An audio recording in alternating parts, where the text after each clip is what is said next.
이 시간 하나님께서 저와 여러분에게 주시는 생명의 말씀은 빌립보서 1장 29절 한 말씀입니다. 빌립보서 1장 29절 말씀 우리가 한 목소리로 크게 두 번 읽겠습니다. 시작. 하나님께서는 여러분에게 그리스도를 위한 특권, 즉 그리스도를 믿는 것뿐만 아니라 또한 그리스도를 위하여 고난을 받는 특권도 주셨습니다.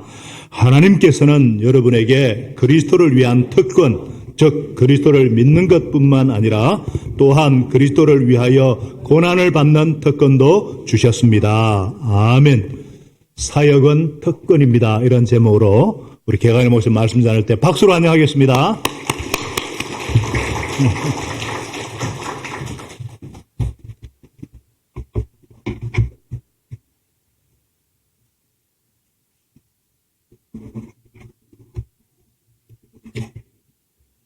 이 카바는 한 달 전에 목자 임명 받을 때 서약서 낀 카바인데 갖고 왔어요. 최영기 목사님은 사역을 두 번 부탁하지 않는다는 것을 유명하시죠. 시간이 없어서 그러거나 자신이 없어서 거절하는 것은 몰라도 배짱 부리는 것 같고 선심 쓰는 것 같으면 두 번 다시 부탁하지 않는다고 합니다. 왜냐하면 하나님의 사역은 특권인데 자꾸 부탁하면 사역을 싸구려로 만드는 것 같아서 차라리 사역을 안 하면 안 했지 하나님의 사역을 싸구려로 만들지 않기 위해서 절대 구걸하지 않는다고 합니다.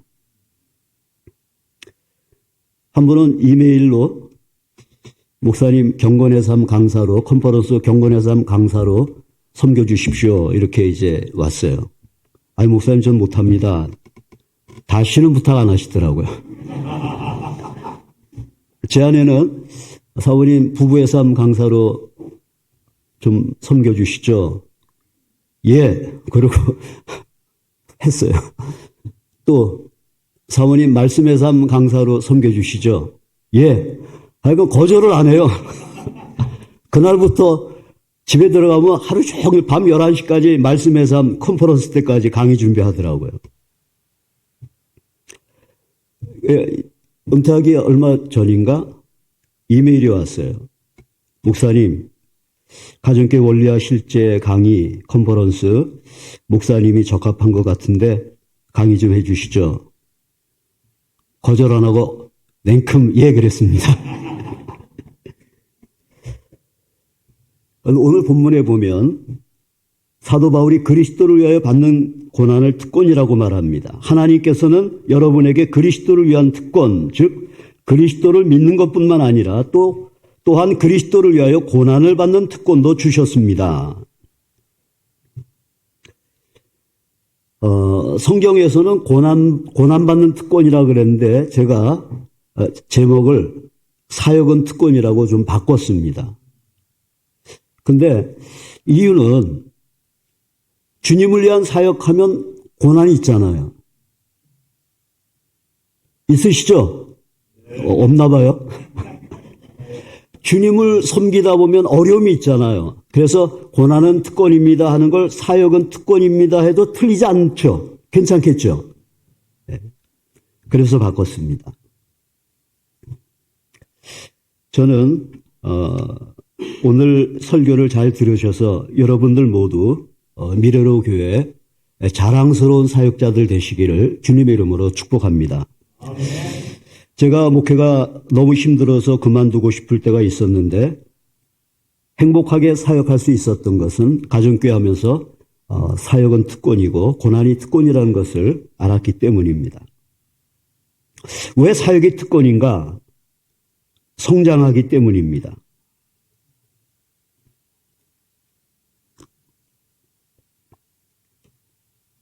저는 가정교회 목회를 하면서 성도들의 사역을 통해서 성장하는 모습을 많이 봤습니다. 어느 목사님, 제가 주일 예배 그저 주일 예배 드리면서 내 신앙 하나 지키기도 급급했는데 목자로 섬기다 보니까 어느 날 내 신앙이 성장해 있는 걸 봤습니다. 하고 제게 말하는 걸 들었어요. 우리 교회에서 아주 모범적인 분인데, 다른 분이 그분이 가장 모범적이라 그래요. 모든 모임에 빠지지 않고 하여간 아주 성실한 남자분입니다. 근데 가정교회를 하고 나서 저한테 개인적으로 이런 말을 했습니다. 그 목장 식구들이 자꾸 이제 떠나기도 하고 잘 모이지 않고 그랬어요. 목사님, 제가 목자하면서 인간관계에 문제가 있다는 것을 느낍니다. 그래요. 그때는 그런 생각 안 했던 거죠. 그러면서 아주 따뜻한 사람이 됐습니다. 그리고 나중에 이렇게 전도도 이렇게 하는 걸 봤습니다. 어떤 목사님은 그래요. 집사님 남편을 전도하는데 2년 동안 해도 잘 안 되더래요. 그래서 연말에 수첩에서 이름 지으려고 이렇게 볼펜으로 찍 글라 그러는데 마음에 나 너 20년 기다렸다. 그래서 지으려다가 안 지우고 섬겼는데 그분이 분가하면서 목자가 되고 잘 섬기는 사람이 됐어요. 성장하는 거죠. 또 기도하지 않던 사람이 목장 힘든 가운데 내가 기도를 전혀 안 한 건 아닙니다. 근데 좀 더 기도하는 사람이 돼야지 하면서 기도하는 사람으로 바뀌는 것도 봤습니다. 목녀님이 그러더라고요. 자기는 굉장히 바른 분이에요. 정시에 와야 돼. 하여간 뭐 하면 딱 칼같이 해줘야 되는데 목원들이 안 그러잖아요. 그러니까 일찍 오라 그러고 하여간 잔소리 하니까 목원들이 목녀 단소리 들으려고 목장에 오겠어요? 그러면서 내가 이거 고쳐야겠구나 해서 목원들의 눈높이로 이렇게 낮아지는 자신이 됐다고 말했습니다. 어떤 분은 굉장히 인색한 사람인데 자기 그래 나는 인색한 사람이라고. 근데 지금은 얼마나 섬기는 가운데 풍성하게 베푸는 사람이 된 줄 모릅니다. 또 어떤 분은 사역 안 하면 절대 안 만날 사람들인데 사역하면서 그분들을 만나고 사랑하고 섬기면서 더 성숙해지는 걸 봅니다.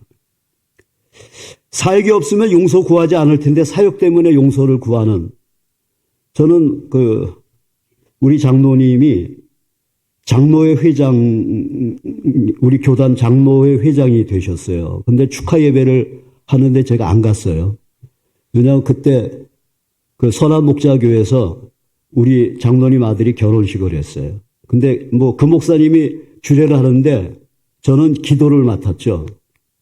근데 사실 갔다 오면 빠듯하게 기도는 할 수 있는 거예요. 근데 그 핑계대고 안 갔어요. 근데 그 이유를 여기서 처음 한번 말을 할까? 그 장모님이 장로회 회장 이렇게 그러는데, 목사님 저는 여기 출마 안 할 겁니다. 저는 이제 교회 목자 이렇게 충성하겠다고. 그런 줄 알았어. 근데 오늘날 장로회장이 됐더라고. 화가 나서 안 갔어요. 섭섭하고 약속도 안 지키는 장로, 이런 마음이 든 거예요. 근데 주일 설교를 준비하는데 그날 로마서 12장 본문을 가지고 이제 주일 설교를 준비했는데 그 중에 보면 기뻐하는 사람과 함께 기뻐하고 그거 있잖아요. 근데 그걸 묵상하는데 너 그 장로님 장로회장 돼서 기뻐할 때 너 축하 안 해줬잖아. 걸리는 거예요. 설교 준비를 다 하고 교회로 왔는데 그게 마음에서 떠나질 않는 거예요. 그래서 할 수 없이 당회실에 갔어요. 가서 장로님 제 방에 좀 오세요. 솔직히 얘기했죠. 장로님 나 오늘 설교 이거 하려고 그러는데 장로님 축하 못 해준 거 죄송합니다. 회개합니다. 용서하세요. 그러고 올라 설교했어요. 내가 사역 안 했으면 그런 거 안 하죠. 설교를 해야 되니까, 사역을 해야 되니까 하나님 앞에서 안 할 수가 없잖아요. 작년 6월 달인가 우리 자매 목자인데 저한테 문자가 카톡으로 문자가 하나 왔어요. 긴 내용인데 제가 몇 개만 골라서 읽어드리겠습니다. 목사님, 저는 능력도 없는데 부득이한 사정으로 목자가 됐습니다. 그 목자가 시골로 이사를 갔거든요. 그리고 형편없던 저는 주님의 종이 되었습니다. 순종하려고 노력하고 말씀에 의지하고 기도하는 가운데 주님은 저를 단련시키고 끝없는 훈련을 통해 제 삶이 바뀌게 되었습니다. 목자는 남을 변화시키는 것이 아니라 나 자신이 변화된다는 걸 알았습니다. 만일 목사님 말씀에 순종하지 않았다면 지금의 저는 없을 것 같습니다. 목사님 감사합니다. 저 같은 사람이 주님 안에서 변화될 기회를 주셔서요. 사역에 목자 사역에 순종하고 섬겼더니 자기가 변했다는 거예요. 성장했다는 거예요. 그게 감사하다고 작년에 문자를 보냈어요. 근데 문제는 뭔가 하면요. 이게 사역에 우리가 순종하면 성장하는 건 분명해요. 근데 많은 사람들이 하나님이 사역자로 부르시면 순종하라 하기보다는 부족하다는 생각에, 부담스럽다는 생각에 회피하고 거절하고 도망가는 거죠. 여러분 모세도 그랬죠. 하나님이 호렙산에서 이스라엘을 이집트에서 인도해내라고 모세를 부릅니다. 그러니까 모세가 뭐라 그래요? 제가 무엇이라고 감히 바로에게 가서 이스라엘 자손을 이집트에서 이끌어내겠습니까? 그 하나님이 내가 너와 함께한다 하면서 이적과 기사를 보여주시죠. 그러니까 모세가 그럽니다. 주님 죄송합니다. 저는 본래 말재주가 없는 사람입니다. 그래요. 그러니까 하나님이 내가 너 말할 수 있도록 가르쳐 주겠다. 그러니까 또 모세가 뭐래요? 주님 죄송합니다. 제발 보낼 만한 사람을 보내주시기 바랍니다. 모세도 부담스러웠던 거예요. 피하려고요. 그때 하나님이 막 화내잖아요. 그죠? 하나님이 큰 소리 치니까 그래 가지 않았습니까? 제가 하나님을 경험하는 삶 공부하면서 제 마음에 와서 닿던 것 5번째 실체였습니다. 하나님의 부르심은 항상 당신을 믿음의 갈등으로 몰아넣고 결단과 그에 따르는 행동을 요구합니다. 저는 어디 나서는 거 싫어하는 사람이거든요. 사람들 앞에 서는 걸 굉장히 힘들어해요. 제가 어릴 때 가족 찬송 경연대 주일 저녁에 이렇게 하는데 제가 그때 7살쯤 됐을 거예요. 우리 가족이 다 나갔는데 성도들이 다 절 쳐다보니까 제가 막 엉엉 울었어요. 그래서 저 때문에 찬양을 못했어요. 버스 타갖고 돈을 냈는데 거스름 돈을 줘야 되는데 차장이 안 주더라고요. 그걸 달라고 못하고 그냥 내렸어요. 그렇게 말 붙이는 걸 힘들어하는 사람입니다. 내성적이고. 근데 가정교회를 먼저 했다는 것 때문에 와서 뭐 가정교회 얘기 좀 해달라 그러는 거예요. 너무 힘들었어요. 왜 거절하다가 부탁해서 가는 데도 있고 그랬어요. 모르는 사람들 앞에 쓰는 게 힘들었어요. 부흥회 뭐 해달라 그러는 거예요. 그러면 또 그것도 거절하고. 막 너무 간청하면 어떤 목사님은 막 끈질기게 해갖고 저 말 못하게 해갖고 오는 겁니다. 이렇게 갖고 했어요. 할 수만 있으면 저는 제가 안 가고 가정교회 잘하는 목사님인데 제가 소개해드리겠다. 박경란 목사님 소개해드리고 조근호 목사님도 소개해드리고 또 구지용 목사님 이랬어요.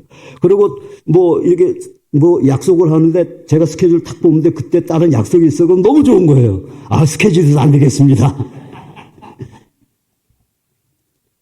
여기 은항교회라고 있죠. 부산에 9년 전에 한번 왔었거든요. 근데 그것도 온 것도 아까 부른 찬양 주님 말씀하시면 내가 나아가려 주일날 그 찬양 부르는데 너무 은혜가 되는 거예요. 그래서 주님 막 이제 결단 기도하면서 주님 어디든지 가겠습니다.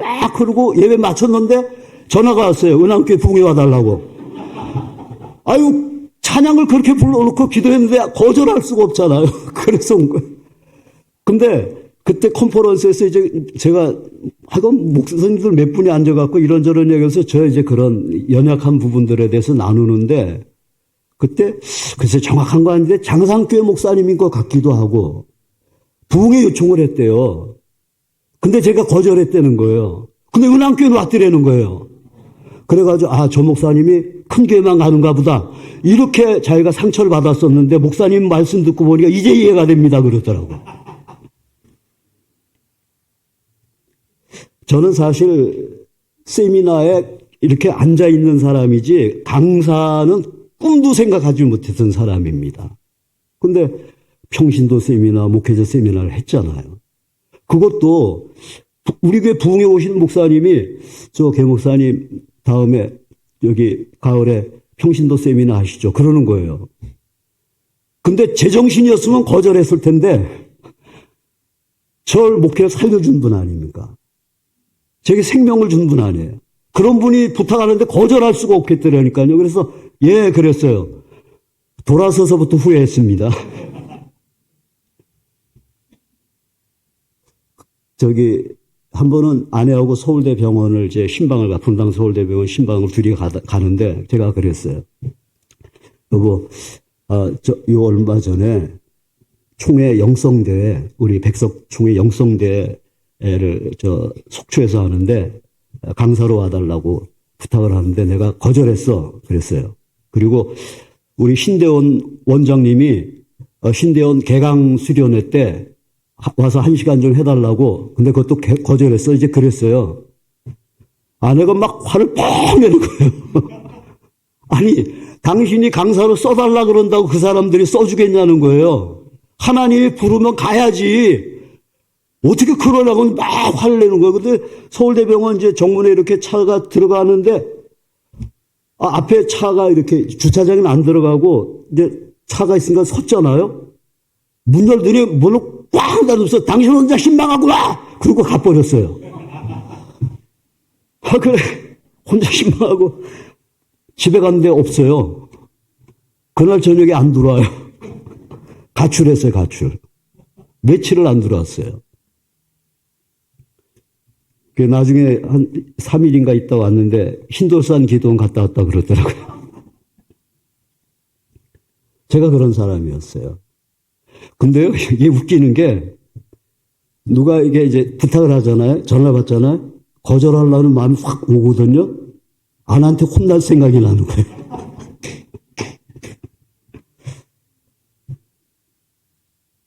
지난 3월 달에도 남성교회 김명국 목사님이 목사님 우리 부흥회 좀 와주세요. 근데 첫 마디가 뭐인 줄 아세요? 저 못해요. 그랬어요. 지금도 그래요. 근데 목사님 카톡 그냥 제가 했네요. 하경사에 보니까 이런 말씀이 있어요. 하나님은 주어진 임무를 수행할 수 있도록 거기에 맞는 성품을 키워주신다. 하나님이 저를 성품을 키워주신 거예요. 이제는 누가 뭘 부탁하면 예 이렇게 됐어요. 근데 이게 하루아침에 된 게 아니에요. 가정교회 한 지 20년 됐다니까요.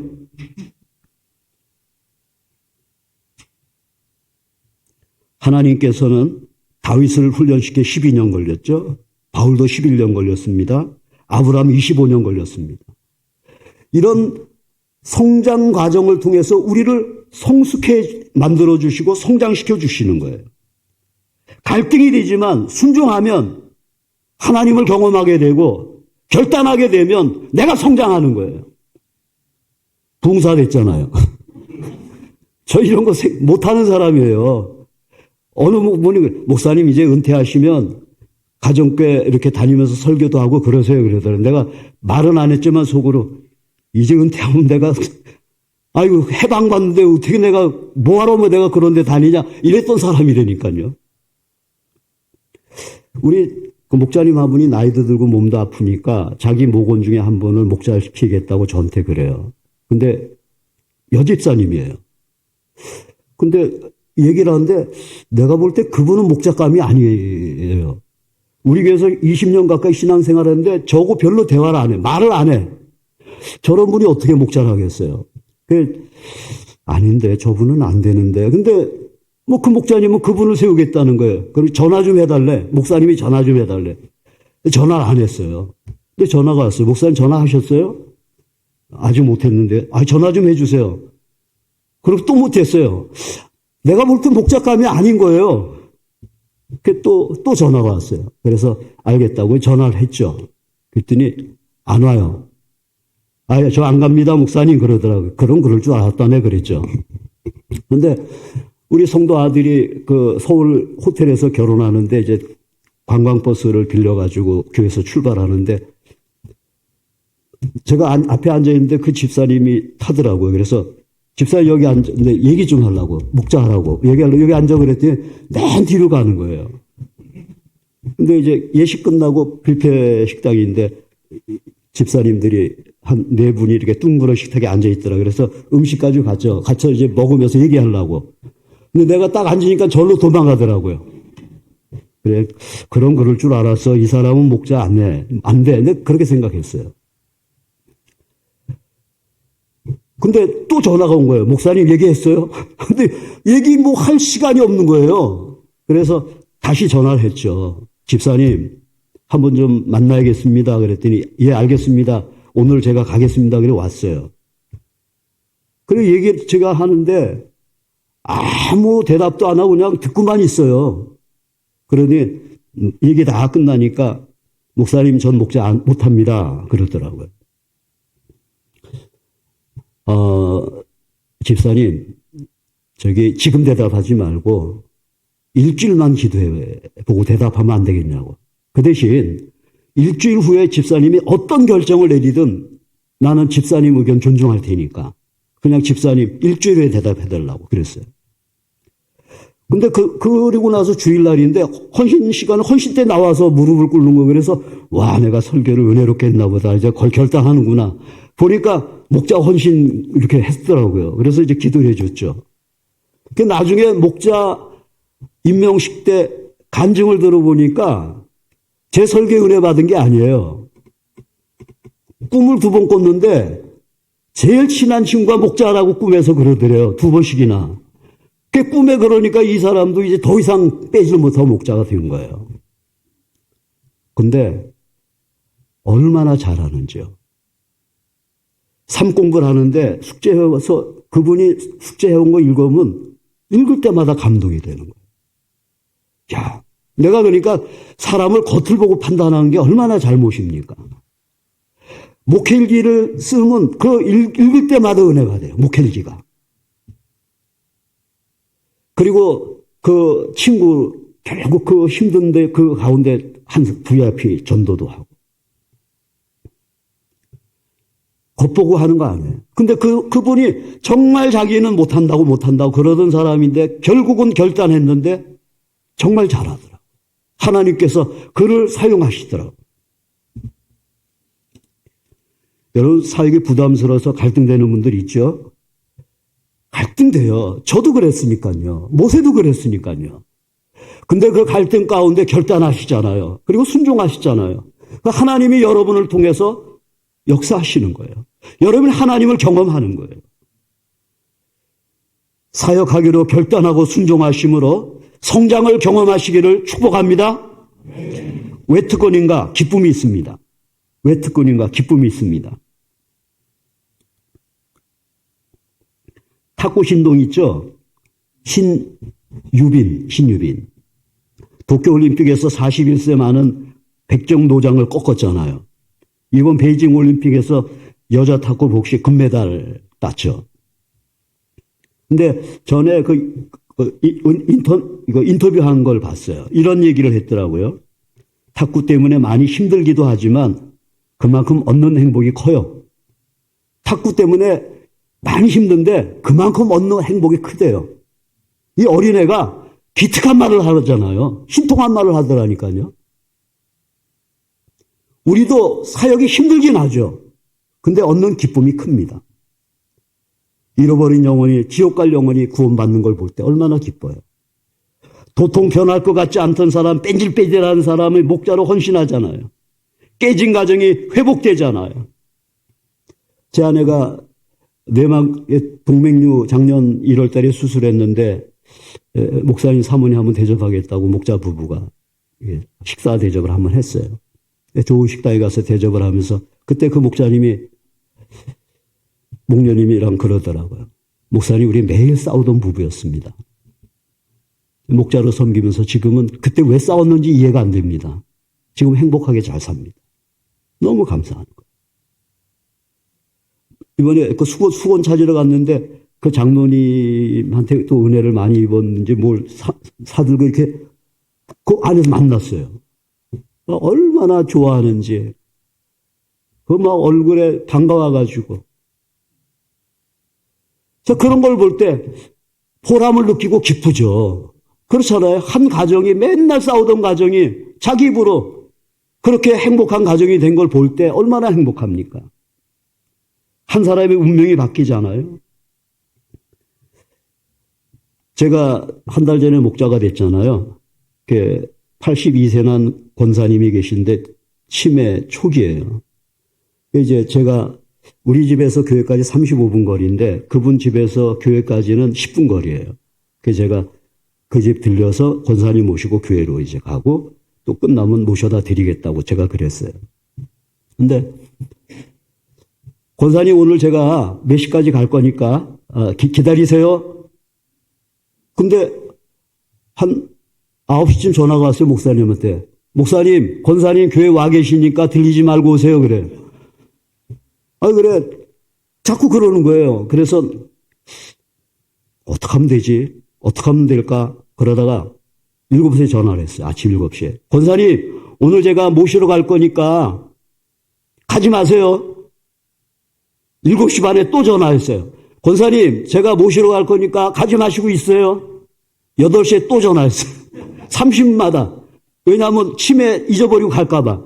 8시에 또 전화했어요. 권사님, 제가 몇 시까지 갈 거니까 가지 말고 집에 있으세요. 알겠대. 8시 반에 또 전화했어요. 근데 차 소리가 막 나. 권사님 어디야? 지금 집 나왔대요. 집에 들어가요. 들어가. 그래서 제가 모시고 가고. 그래서 이제는 그 치매 방법을 알았어요. 근데 밥을 안 먹고 가요. 이분이. 그 사모님도 그래. 다른 분도 다 그래요. 이분은 교회에서 밥을 안 먹고 가는데. 밥을 먹고 가야 내가 잘 모셔다 드리는데. 한번 제가 모셔다 드리고 아내가 있었는데 사모님이 목사님이 없이 사모님만 있으니까 사모님 불안해하는 것 같아요. 이제 그래서 그런 사모님이 모셔다 드리고 그래요. 그러니까 밥 다 먹고 나면 사모님이 오니까 또 그것도 그렇잖아. 그래서 어떻게 하든지 사모님도 같이 밥 먹었으면 좋겠고 내가 모셔다 드렸으면 좋겠고 그래서 그랬죠. 권사님 밥을 내가 조금만 드릴게. 그리고 반찬도 부드러운 것만 제가 드릴 테니까 그리고 내가 권사님하고 속도를 똑같이 맞춰서 내가 먹을 테니까 오늘 먹고 가요. 그러니까 그러겠대. 또 잊어버릴까 봐 조금 있다가 또 한 서너 번 설명을 또 했어요. 권사님. 그리고 그날 권사님 밥 먹고 가는 거예요. 그렇겠대. 그래서 앉혀놓고 밥을 조금 퍼다가 드렸어요. 그리고 이제 천천히 먹었더니 맛있게 다 드시더라고. 그 다음날도 또 조금 퍼다가 드렸어요. 그랬더니 무슨 놈의 밥을 이렇게 조금 퍼와요 그래. 그래서 나이 좋죠. 많이 드시면. 섬기는 법을 알았어요. 기쁜 거예요. 내가 모셔다 갈 수 있고 밥을 안 먹고 가던 분이 이제 다 사모님을 비롯해서 누구도 그분은 밥 안 먹고 간다고 아주 그렇게 생각하는 분을 밥 먹고 가게 만들었잖아요. 제가. 그 조그만 거지만 섬길 수 있어서 너무 행복한 거예요.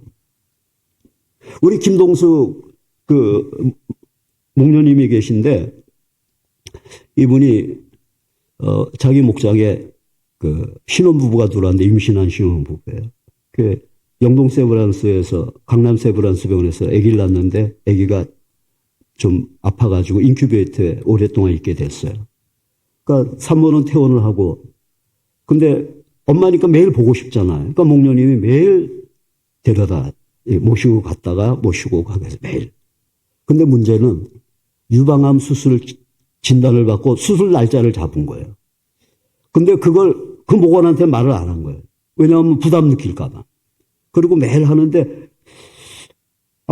내가 수술하는 날짜가 잡혔는데 얘가 그날 좀 전에 퇴원했으면 좋겠다는 생각이 들어서 하나님께 간절히 기도를 했대. 하나님, 제가 입원하기 전에 이 아이가 퇴원하게 해주세요. 근데 정말 하나님께서 자기가 입원하기 전날 퇴원을 시켜줬대요. 그래서 마음 편하게 입원할 수 있었어요. 근데 이제 수술하고 나니까 다 알게 된 거죠. 그 목원이 얼마나 감사해요. 자기 목장에서 그 목련님의 사랑이 너무 감사해가지고 자기 친한 친구인데 요양원을 하는 친구한테 그런 얘기를 했어요. 근데 그 친구는 또 요양원 하면서 아기가 하나 있는데 그 아기가 한쪽 귀를 못 들어요.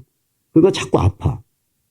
근데 교회를 나왔는데 이 목련님이 그 애가 병원에 입원했다 그러면 찾아가고 하여간 자꾸 그러니까 또 목련님이 얼마나 위로가 되겠어요. 아니 그 목원이. 근데 요양원을 하는 자기 그 요양원에 일하는 자기 언니뻘 되는 자매가 있었는데 자기 목장에서 그런 참 재밌는 얘기를 자꾸 했나 봐요. 그랬더니 나도 거기 나가겠다고 해서 나와서 교회를 나온 거예요. 근데 아기를 못 낳아. 나이가 많은데. 그러니까 막 목련님이 막 목장에서 기도하고 막 그랬는데 아기를 낳고 유아세례 제가 줬어요. 근데 작년 11월 25일 날 저한테 카톡이 왔어요. 이분한테서. 김동숙 목련님한테서. 목사님, 저희 주일에 분가해요. 정은수 집사가 목자로 세워져요. 나이가 들어서 아기 낳은 집사님이세요. 축하해 주세요. 감사해요, 목사님. 너무 좋은 거예요. 그분을 그렇게 해서 목자로 세우니까 너무 좋아가지고 저한테 카톡을 보낸 거예요. 살기 힘들죠. 어렵죠. 그러나 기쁨이 있어요. 보람이 있어요. 여러분 사역 안 하면 편할 것 같죠? 구원받은 사람, 하나님의 은혜와 사랑받은 사람은 사역 안 하면 편한 게 아니에요. 우리 자매 목자 한 분이 목자하다가 힘들어서 관둔 분이 있었어요. 근데 그 목장이 부흥이 됐는데 다른 사람 목자할 사람이 없네. 그래서 결국은 이 목자 그만둔 사람이 다시 목자를 헌신했어요. 그리고 간증을 했어요. 다른 소리는 하나 생각 안 나는데 한마디가 지금도 생생해요. 힘들어서 목자 내려놨는데 안 하는 게 더 힘들었습니다. 그러더라고요. 여러분 성경 읽으면서 이런 생각 느껴본 적 없으세요? 복음을 위하여 고난을 함께 겪으십시오. 이런 구절. 그리스도 예수의 훌륭한 군사답게 고난을 함께 달게 받으십시오. 이런 구절. 나를 따라오려거든 자기를 부인하고 날마다 자기 십자가를 지고 나를 따라오노라. 이런 구절. 뭐 좁은 문으로 들어. 이런 구절 많잖아요. 이런 성경 말씀 읽을 때 어떤 생각이 드셨어요? 또 사도 바울이 주님의 사역하다가 고난당한 자랑을 막 하죠. 나 수고도 많이 하고 감옥살이도 하고 뭐 마흔에 하나 뺀 매를 맞기도 하고 채찍으로 맞기로 돌도 맞고 뭐 강물의 위험, 강도 위험, 도시 위험, 뭐 바다 위험하면서 쭉 얘기하잖아요. 이런 거 읽을 때 여러분 어떠세요? 야, 이분은 고난을 많이 겪었네. 그냥 그러고 넘어가세요? 야, 바울은 이렇게 주님을 위해서 고난받았는데 나도 그래도 이런 고난은 아니지만 비교할 수는 없지만 주님을 위해서 고난받으니까 그래도 감사하네. 이런 생각이 드세요? 또 여러분 찬송할 때 부름받아 나서니 몸 어디든지 가오리다. 괴로우나 즐거우나 주만 딱 이럴 때 막 힘차게 부를 때 어떠세요? 또 십자가를 내가 지고 주를 따라가도다. 이런 찬양 부를 때 어떤 마음으로 부르세요? 그냥 아무 생각 없이 부르십니까? 우리 기도할 때 독생자를 주신 하나님 아버지 감사합니다. 날 위해서 십자가에 죽으신 주님 감사합니다. 기도하잖아요. 그러면서 나는 주님을 위해서 주님을 위해서 어떤 희생도 치르지 않고 늘 입으로만 감사합니다. 이런 기도가 쉽게 나옵니까? 사역 안 하면 편할 줄 아는데 아니에요. 가정교회라 힘든 게 아닙니다. 그리스도를 위한 고난받는 특권을 주셨습니다. 여러분 사역 안 하면요 힘들 뿐만 아니라 마음이 편찮은 거죠. 몸은 편해도 신앙생활이 게을러집니다.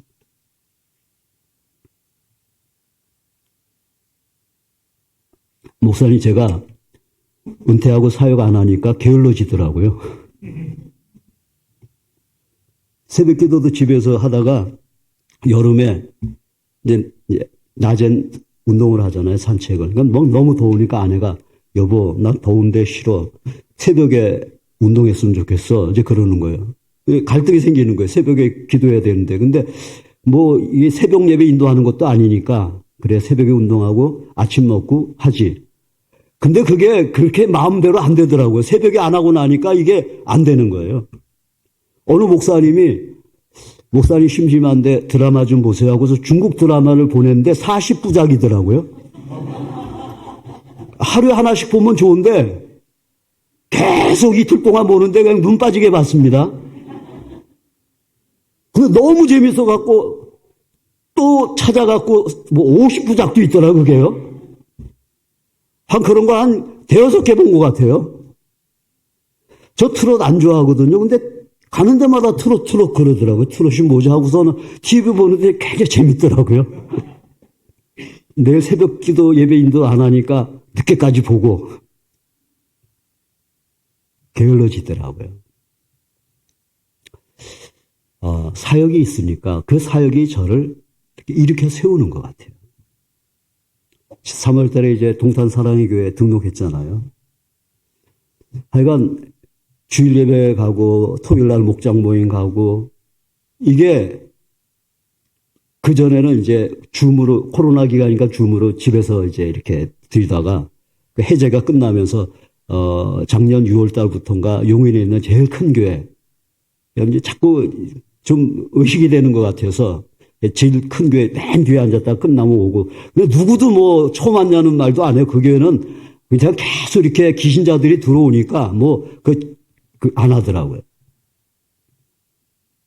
근데 주일 예배 참석하고 하는데 우리 교회가 생겼다는 게요. 전 그렇게 행복한 건지 몰랐어요. 우리 목사님. 전 평생 내가 목사였으니까 우리 목사님이 없었잖아요. 근데 우리 신 목사님.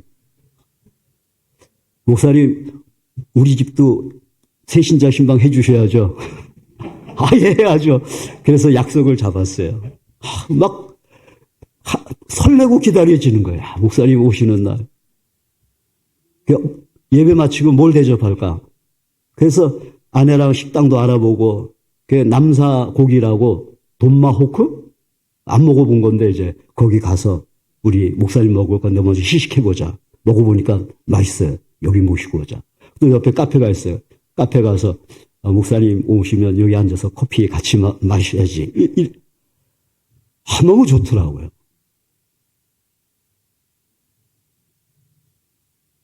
지금 이제 목자 임명 받아서 토요일 날은 그 목사님 인도하는 목장 가고 수요일 날 오후에는 우리 러시아 목장, 실버 목장 인도하고 그러니까 목장 저 2개 합니다. 한 번은 참석하고 한 번은 인도. 사역하니까 그다음에 서약서에 오면 하루에 30분 이상 성경 읽고 30 이게 있잖아요. 그래서 우리 이거 해야 되니까 같이 아내하고 같이 하루 성경 같이 읽고 한 장 읽고 서로 받은 은혜 나누고 또 한 장 읽고 나누고 그러니까 서로 또 대화할 수 있어서 너무 좋은 거예요. 같이 목장 식구들에서 기도하고 그렇게. 딸이 어버이날 돼서 아빠 저기 시어머니 댁에 낮에 갔다가 저녁에 아빠 집에 들렸다 올 거야. 근데 그날 토요일 날이에요. 목장 모이는 날. 야, 안 된다. 목장 모여야 돼. 여러분 사역 안 하면 편할 것 같죠? 마음이 힘듭니다. 주님을 사랑하는 사람이라면 정말 하나님의 사랑을 경험한 사람이라면 그럴 뿐만 아니라 신앙생활이 게을러집니다.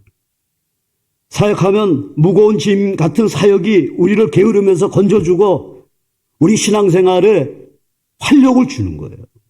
제가 오래전에 아주 오래전입니다. 하관 예배를 그때는 뭐 이게 매장을 많이 할 때니까 시골에 갔어요. 근데 어떤 분이 승용차를 끌고 와서 거기 끝까지 들어가다가 그냥 논두렁에 차가 빠진 거예요. 그러니까 막 사람들이 뒤에서 밀고 뭐 야단해도 헛바퀴만 넣어요. 붕붕 하고. 근데 이렇게 한 분이 오더니 아이 다 비켜요 비켜. 그러더니 당신 다 타라고 등치 큰 사람들 다 태우더라고요. 엑스레이 받니까 멍 하면서 올라가던데요. 무거우니까 그 무거운 무게 때문에 헛밖에 안 들고 올라가더라고요. 여러분, 사역이 우리를 짓누르는 것 같죠? 그것 때문에 하나님 앞에 겸손하게 되는 거예요. 그것 때문에 회개하게 되는 거예요. 그것 때문에 간절하게 기도하게 되는 거예요. 그것 때문에 인내하게 되는 거예요. 그것 때문에 희생하게 되는 거예요. 그것 때문에 우리가 게으름에 빠지지 않고 주님을 섬길 수 있게 되는 거예요. 여러분, 힘드십니까? 잘하고 있는 겁니다. 주님을 위해서 고난받는 특권의 자리에 들어선 거 아닙니까?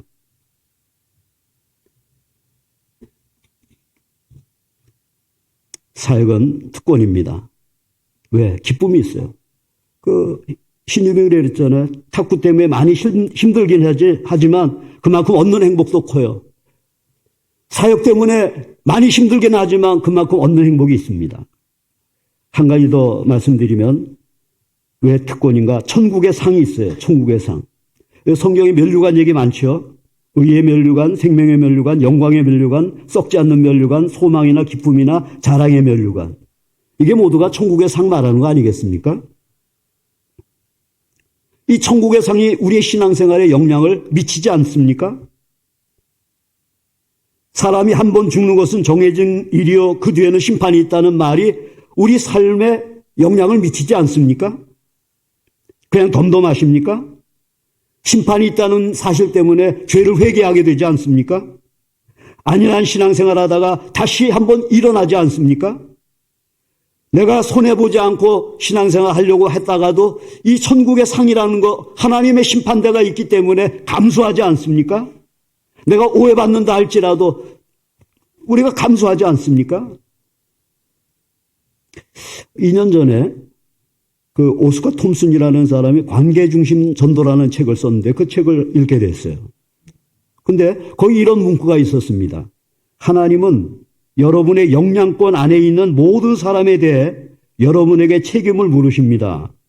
근데 이분은 이제 그 원을, 제일 가운데 원을 자기, 그 다음 두 번째 원은 가족, 그리고 친구, 이웃, 동료, 이렇게 있는, 그게 내 영향권 안에 있는 사람이라는 거예요. 근데 친구 하는데 딱 한 사람이 떠오르는 거예요. 목회할 때, 이 어릴 때 친구고 이제 중고등학교 때 이렇게 같이 동네 친구였는데 언젠가부터 이렇게 초등학교 동창회 참석하라고 카톡을 보내요.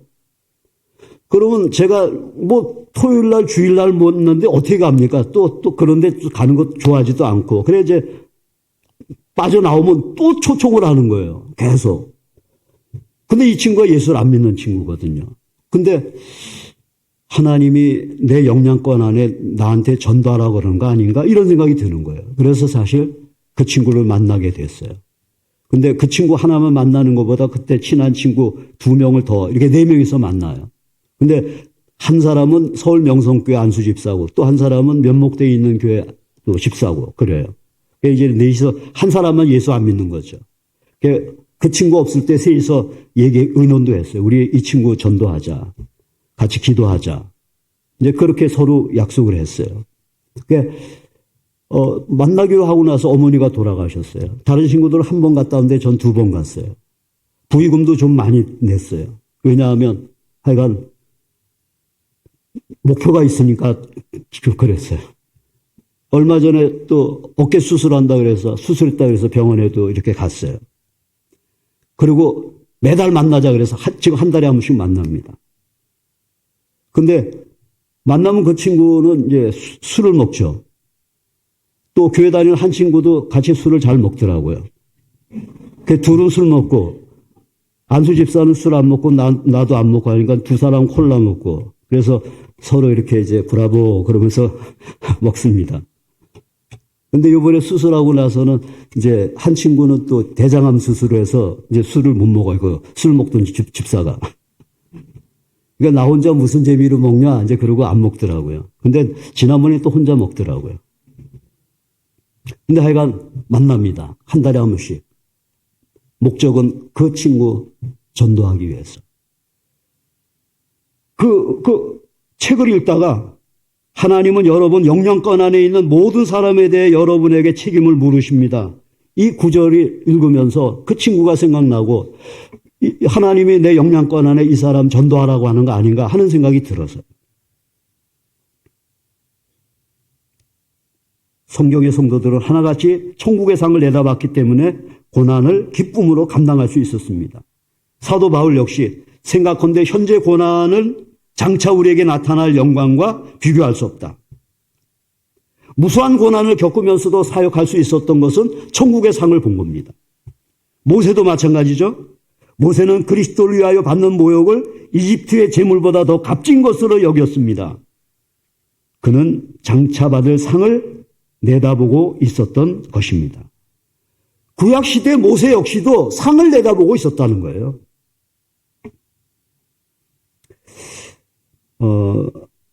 작년에 우리 목녀 한 분이 이렇게 이제 저한테 보낸 문자고 그래서 제가 전화를 통화했는데 자기가 한번 이제 자기 모고라고 키즈 카페, 그 집도 아기가 있고 하니까 키즈 카페 가기로 했대요. 근데 그날은 목장 모임을 키즈 카페에서 하자 이제 그래가지고 근데 그 모곤 자매는 분당에 살고 이제 키즈 카페는 이제 성남에 있는 키즈 카페니까 자기가 지리를 잘 아니까 근데 보니까 주차 공간이 딱 하나 들어는 거예요. 그래서 자기 차를 딱 주차하고 있다가 그분이 와서 그분 차를 주차하라고 그러고 자기는 빼서 동네 이제 지리를 아니까 공간에다가 주차하고 올라갔대요. 그리고 목장 모임을 하고 끝나고 집에 갔는데 밤늦게 문자가 왔대요. 카톡 하면서 목녀님 왜 주차 자리를 나한테 양보했어요? 그러더래요. 그래서 자기가 저기 자매님은 분당에 사니까 여기 지를 잘 모르고 주차 공간이 하나뿐이 없고 그래서 제가 한 거고 저는 여기 지를 잘 아니까 제가 주차하는 게 편할 것 같아서 그랬습니다. 그랬대요. 그래서 다시 또 문자가 또 왔대요. 아니 목녀님 내가 차를 가지고 다니는 사람인데 주차 자리 하나 못 찾을 것 같아서 그랬어요? 누구 무시하는 거예요? 이제 그랬대요. 그래서 무시하는 게 아니고 제가 이제 또 답장을 했대요. 그래서 또 뭐 그 카톡도 이렇게 줄 긋는 뭐가 있나 보죠. 줄 거가지고 자기가 말한 데다가 줄을 딱 긋고 또 거기에다 질문을 한대요. 그래서 또 자기가 또 답을 하면 또 거기에다 밑줄 긋고 답을 하고. 정말 그때 너무 힘들어서 목욕 그만할 수만 있다면 이사 가고 싶은 심정이었대요. 근데 이분이 이제 그 목원이 좀 이제 그런 성향이니까 그게 처음이 아닌 거예요. 계속 그렇게 하니까. 그래서 이제는 내가 정말 목욕 못하겠다. 그래서 울면서 저한테 전화를 하려고 목사님 목욕 못하겠어요. 내가 왜 주차 자리 하나 때문에 이렇게 자존심 상하고 비참해야 됩니까? 그래서 이제 전화를 걸라고 딱 하는데 한편의 영화처럼 십자가에 달린 예수님이 이렇게 쭉 보이더래요. 그러면서 예수님이 보이면서 그 아이도 내가 나의 피값과 생명으로 너와 똑같이 사랑하는 아이인데 내가 조금 더 품고 사랑해주면 안 되겠니? 그렇다. 그래서 자기가 울면서 전화기를 내려놨대요. 지금도 그 목원이 자기 이제 식구인데 교회에서 이제 사역하고 싶은 거예요. 그 정도 성장한 거죠. 사역하고 싶은데 자기 혼자서는 못하겠고 우리 그 목녀님이 유치부 부장인데 목녀님 나 목녀님 있는 유치부 가서 교사할게 그런데요. 그래서 오라고. 그래서 자기가 데리고 지금 교사하고 있대요. 성장한 거죠. 열매죠. 그래서 목녀님이 제게 이렇게 말했습니다. 목사님 그 목원으로 인해서 힘든 적도 많지만 그래도 하나님 앞에 갔을 때 주님 제가 땅에서 이 친구하고 지내다 왔어요. 제가 땅에 있을 때 이 친구하고 제가 함께 지내다 왔습니다 하고 할 말이 있겠대요. 주님 앞에 할 말이 있겠대요. 자기가. 여러분 사역하다 좀 못해도 괜찮습니다. 뭐 열매가 좀 없으면 어떻습니까? 뭐 인정받지 못하면 어떻습니까? 바울이 이런 말을 하지 않았습니까? 그러므로 나의 사랑하는 형제자매 여러분 굳게 서서 흔들리지 말고 주님의 일을 더 많이 하십시오. 여러분이 아는 대로 여러분의 수고가 주님 안에서 뭐라고요? 헛되지 않습니다. 예, 헛되지 않습니다. 천국의 상이 있다는 거예요. 잘하지 못해도 돼요. 잘하려고 하면 스트레스 받습니다. 그냥 바르게만 하세요. 바르게 하는 건 뭔가 성경대로 하는 거예요. 무슨 말인가 하면 교회 존재 목적은 뭐예요? 영혼 구원하여 제자 만드는 것. 내가 교회에서 하는 사역이 정말 영혼 구원하여 제자 만드는 데 초점이 있는가? 아니면 영혼 구원하여 제자 만드는 것을 망치고 있는 건 아닌가? 사역하면서 질문해 보는 거죠. 그래서 영혼 구원하여 제자 만드는 데 도움이 되면 하고, 도움이 안 되면 포기하고. 우리 목사님이 새가족 신방을 왔을 때 이제 찬송하고 설교를 이제 하시기 전에 뭐 앞에 서도 말을 많이 해요. 목사님, 제가 무슨 설교를 할까 이렇게 기도를 하면 말씀이 하나가 떠오르는데 아닌 것 같아서 또 다시 기도하고, 그래 또 아닌 것 같고, 근데 계속 이 말씀이 떠올라서 할 수 없이 이 말씀 갖고 설교를 준비했습니다. 그래요. 그래서 무슨 말씀인가 했더니 나는 선한 싸움을 다 싸우고 달려갈 길을 마치고 믿음을 지켰습니다. 그거 있잖아요. 이건 원로 목사님 후배 목사한테 하는 건데 자기 후배 목사가 원로 목사한테 이 설교를 하려고 그러니까 이제 미안해서 자꾸 안 하려고 했는데 자꾸 이 말씀이 떠오르는 거예요. 근데 그 본문을 읽는데 제 마음에 탁 오는 말씀이, 그 생각이, 사랑과 진리 교회에서 목자 목녀가 돼서 충성하겠다. 달려갈 길을 마칠 때까지 내가 충성해야지. 이 결심이 서는 거예요. 그 목사님한테 그 설교 A4 용지 앞뒤로 이렇게 빡빡하더라고요. 달라 그래가지고 코팅해서 제가 보관해 놨습니다. 처음 마음 변치 않으려고. 여러분, 김연아라고 아시죠? 피겨 선수. 오늘 이 얘기하고 설교를 마치겠습니다. 밴쿠버 올림픽 피겨 스케이트 금메달리스트죠. 그 금메달 따고 인터뷰한 얘기입니다. 제가 기자가 한 말하고 김연아 선수가 한 말을 그대로 읽어드리겠습니다. 기자가 이렇게 물었습니다. 스케이트 생활한 지 13년 만에 가장 큰 꿈을 이루었는데 그동안 가장 힘들었던 순간이 어떤 게 있었을까요? 가장 힘들었던 순간을 물었습니다. 김연아 선수가 13년 동안 선수 생활하면서 가장 힘들었던 순간을 딱 뽑기는 어려운 것 같아요. 대부분 힘든 기억이 가장 많고 기뻤던 순간도 잠깐 그때뿐인데 그런데 항상 그런 힘든 날이 있었기 때문에 지금의 제가 되지 않았을까 생각해요. 여러분들 주님을 섬기면서 힘든 것들이 있죠. 그러나 그 힘든 것들이 나중에 주님 앞에 섰을 때 그것이 있기 때문에 오늘 내가 이렇게 주님 앞에 영광스럽지 않나 하는 고백을 할 때가 있을 줄 믿습니다. 여러분, 그동안 힘든 날이 있었기 때문에 지금 이만큼 성장하신 거예요. 여러분, 그만큼 힘든 사역이 있었기 때문에 지금 기쁨과 보람을 느끼시는 거예요. 지금 그 힘든 사역이 있었기 때문에 천국의 상을 바라보시는 거예요. 미래로 교회 사역자 여러분, 사역을 특권으로 알고 기쁨으로 감당하시기 바랍니다. 아직 사역에 함께 참여하지 않고 있는 성도 여러분, 사역의 기회가 왔을 때 피하지 말고 감당하시기를 바랍니다. 그래서 사역을 통해 끊임없이 성장해 가시고 하나님이 주시는 기쁨과 보람을 맛보시고 천국의 상을 바라보시는 저와 여러분 되기를 주의 이름으로 축복합니다. 기도하겠습니다.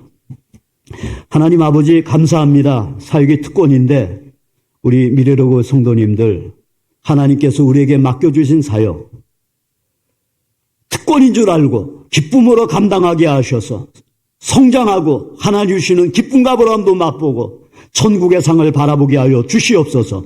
예수님 이름으로 기도드립니다. 아멘.